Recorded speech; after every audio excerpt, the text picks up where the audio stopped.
It's preparation for you to become your brother's free nanny, my mother sneered, her voice dripping with condescension. My brother leaned back in the chair like a king surveying his kingdom, grinning as though my life's purpose had always been to serve his children. Their laughter cracked against my ribs, and for a moment, I thought I might suffocate from the weight of their mockery. But instead of breaking, I folded my lips into a quiet smile. Hi everyone, my name is Maribel Cross, I'm 29 years old. And if you think betrayal feels sharp, wait until you taste the silence that follows it. Do you know the ache of walking into your own home after months away, only to find it unrecognizable? The place I had bought with sleepless nights and endless overtime was no longer mine. The walls, once alive with framed photos of my travels, had been stripped bare and repainted in bright, childish colors. Cartoon animals danced where my maps of distant cities once hung. In the living room, my brother's kids' toys cluttered the floor, while a row of cribs lined what used to be my study. The smell of disinfectant mixed with crayon wax clung to the air. My books, my furniture, my life, erased. They hadn't asked me. Not once. They had carved their entitlement into my walls as if I had ceased to exist. I let my hand glide over the chipped frame of my old doorway, fingers trembling, not from fear but from the quiet birth of something cold. I understand, I replied softly, suppressing the laugh clawing up my throat. And then, silence. A silence so loaded it made them uncomfortable. An hour later, chaos ripped through the house. My father's panicked shout came first. "Why are the police here?" His voice cracked, echoing down the hallway like a confession. My mother's shrill scream followed. "Maribel, what did you do?" I stood still in the center of my former kitchen, the hum of their daycare refrigerator rattling against my leg, the tiles sticky from juice spills that weren't mine. Outside the window, blue and red lights pulsed against the night, painting streaks across the walls that once belonged to me. The sound of car doors slamming reverberated through the air. Calm washed over me like a tide. For the first time since stepping inside this house, the air felt like mine again. And deep down, I knew, this was only the opening scene. The knock wasn't polite. It was the kind that demanded entry. My father froze halfway to the door, his hand trembling on the knob, while my mother hovered behind him, clutching her apron like it was a shield. My brother's smirk from earlier had dissolved into something uglier, nervous, twitchy, like a boy caught with stolen candy. The officer's voice carried through the wood. "Open up. Now." When the door swung open, the night spilled in, blue and red lights flickering across every surface, uniforms standing tall against the backdrop of my stolen home. The officers stepped inside with practiced authority, their eyes scanning the daycare setup, the cribs, the toys, the mismatched permits taped sloppily to the wall. "Whose name is on the deed of this property?" the taller officer asked, his tone even but edged with steel. My parents glanced at each other, mouths opening, closing, like fish gasping for air. My brother tried to fill the silence, puffing his chest. "It's a family house. We all." "No," I cut in, my voice slicing clean through the tension. My heart pounded, but my words didn't waver. "This property is mine. Purchased with my earnings. Here's the title deed." I pulled the folded document from my bag, the paper slightly wrinkled but pristine in its truth. The officer took it, scanning the name at the top. His nod was subtle, but it shifted the entire balance of the room. My mother's face drained of color. "Maribel, how could you? How could I?" I echoed softly, stepping closer. "How could you?" The children upstairs began to stir, their cries drifting into the thick silence. My brother's jaw tightened, his bravado collapsing as the officer turned back to him. "You've been operating a childcare business here without a license and without the owner's consent." My father stumbled over his words, but the officer didn't need an answer.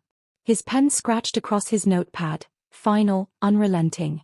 I stood motionless, watching their empire of entitlement unravel thread by thread. In that moment, I realized silence was never weakness. Sometimes it was the sharpest blade. The taller officer's pen clicked shut, the sound echoing louder than it should have in the suffocating silence.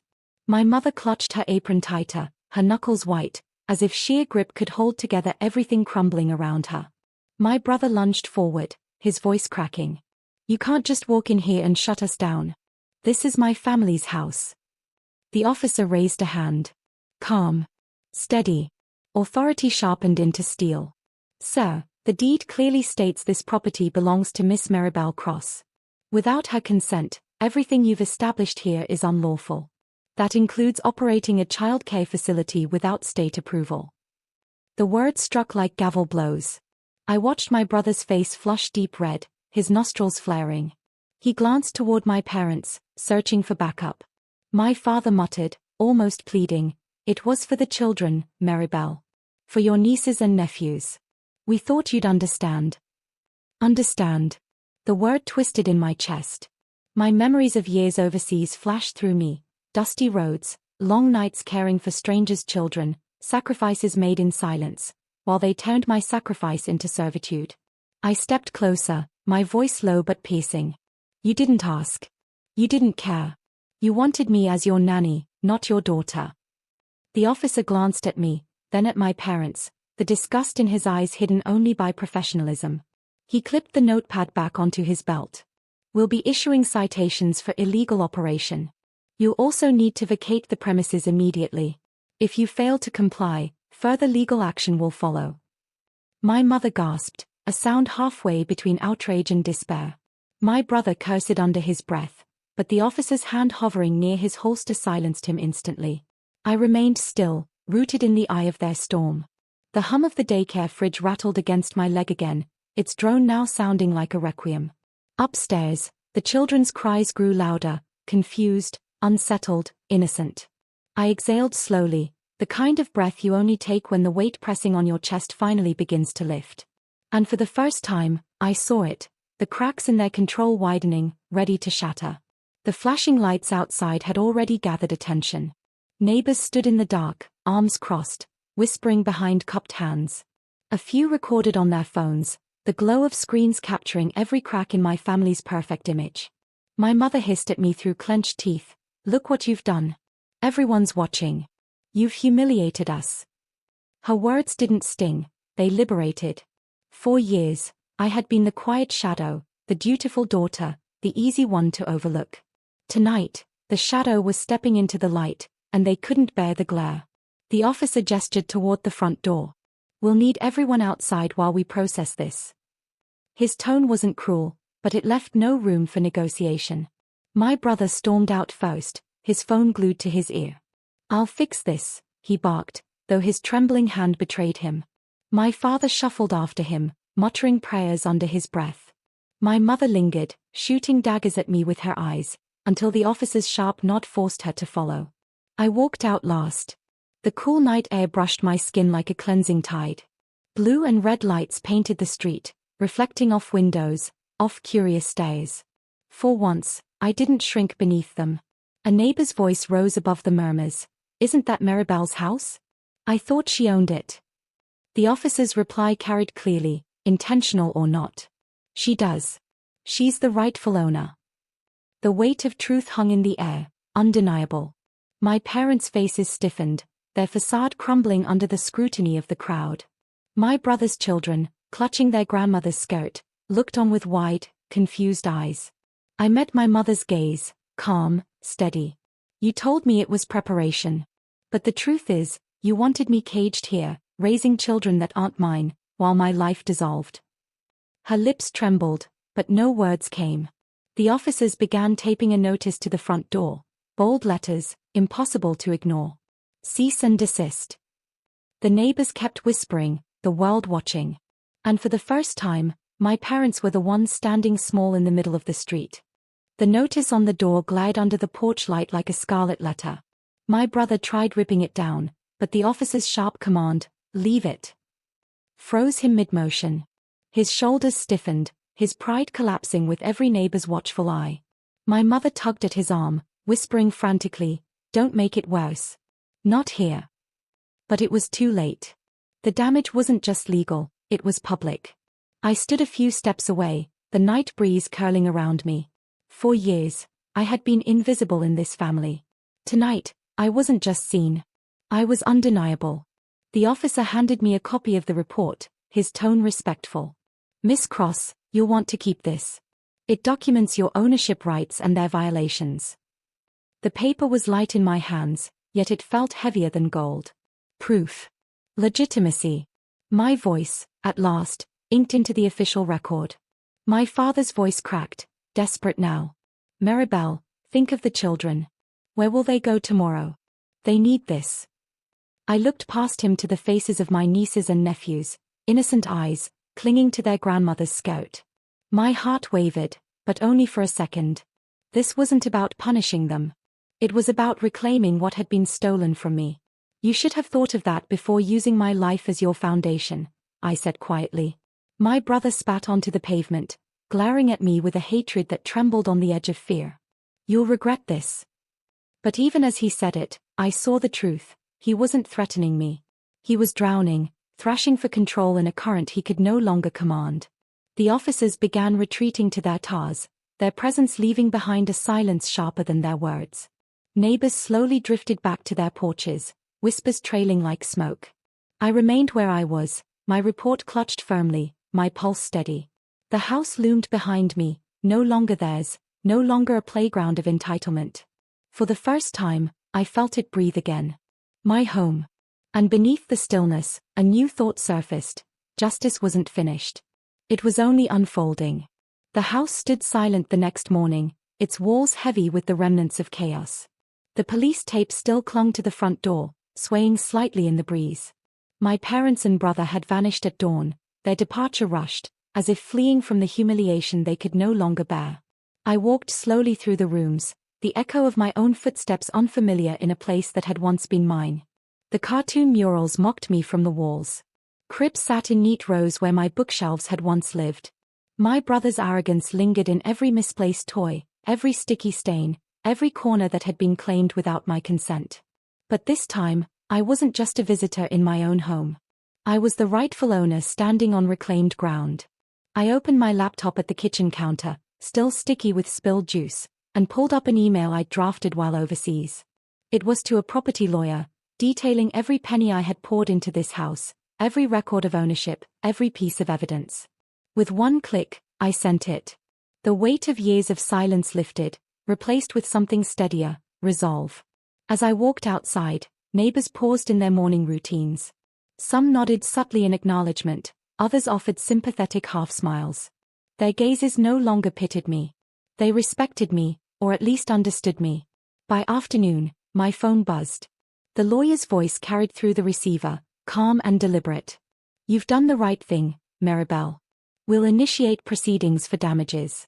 They used your property for profit. That gives us leverage. Profit. The word sank deep. They hadn't just turned my home into a playground for my brother's kids. They had built a business on my sacrifice. Money earned on my name, without my consent. I closed my eyes, inhaling slowly. The betrayal felt sharper than ever, but so did my clarity. The house would be mine again, not as a hollow victory, but as a monument to everything they underestimated in me. I whispered to myself, almost like a vow, they took my silence for weakness.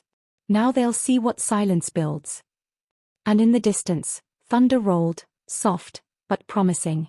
The first legal notice went out within the week. I received a copy in my inbox, clean, precise, merciless. An authorized operation of business on private property. Compensation owed to legal owner. My lawyer's language carried the weight of iron. I imagined the scene when my brother opened that envelope. His swagger evaporating, his face paling as he realized this wasn't just about police humiliation anymore. This was about money, the one language he respected, the one currency he worshipped. By the weekend, the fallout had begun. Neighbors whispered louder now, no longer behind hands but in open conversation. Some even approached me at the market. We always wondered how they managed it without asking you. Good for you, Maribel.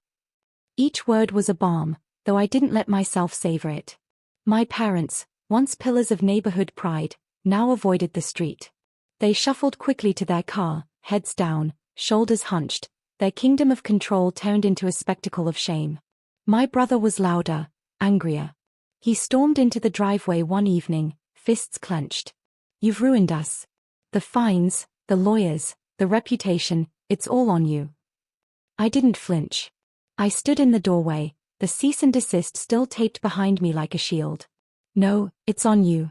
You built on what wasn't yours. You treated me as a servant, not a sister. Actions have consequences. He sneered, spit hitting the gravel. You'll regret this when the family turns on you. But even as he said it, I could see the cracks. My parents lingered behind him, silent, avoiding my eyes. They weren't defending him anymore.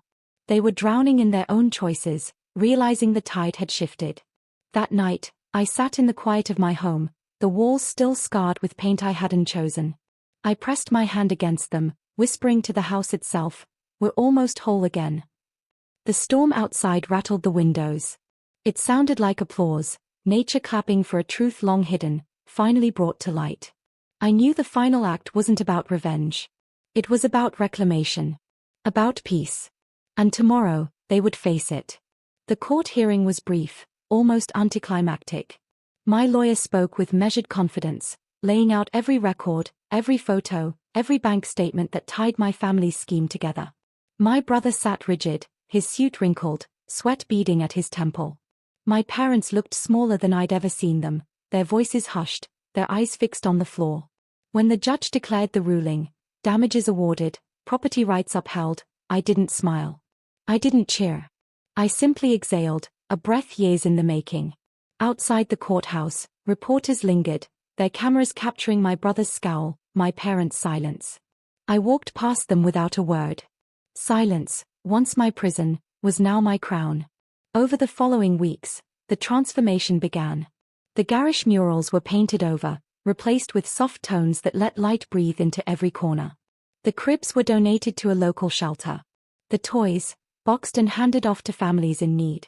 Piece by piece, I peeled away their fingerprints, reclaiming my home, not as it was before, but as something new, something mine. And yet, revenge was not the taste that lingered. It was clarity. I used part of the compensation to fund a scholarship for young women volunteering overseas, women like me, who gave so much only to come home to so little. It wasn't about money. It was about legacy, about building where others had tried to break me. One evening, as the sun dipped low and the rooms glowed with gold, I sat at the kitchen counter, clean now, no sticky stains, no foreign fridge humming. Just quiet. My quiet. Through the window, I could see my parents walking past the street. They didn't look up. My brother trailed behind them, his phone clutched like a lifeline, his empire shrunken to nothing. I didn't wave. I didn't call out. I simply pressed my palm flat against the cool countertop and whispered, almost to myself, "You tried to erase me. But all you did was remind me how strong I am." And with that, the story closed.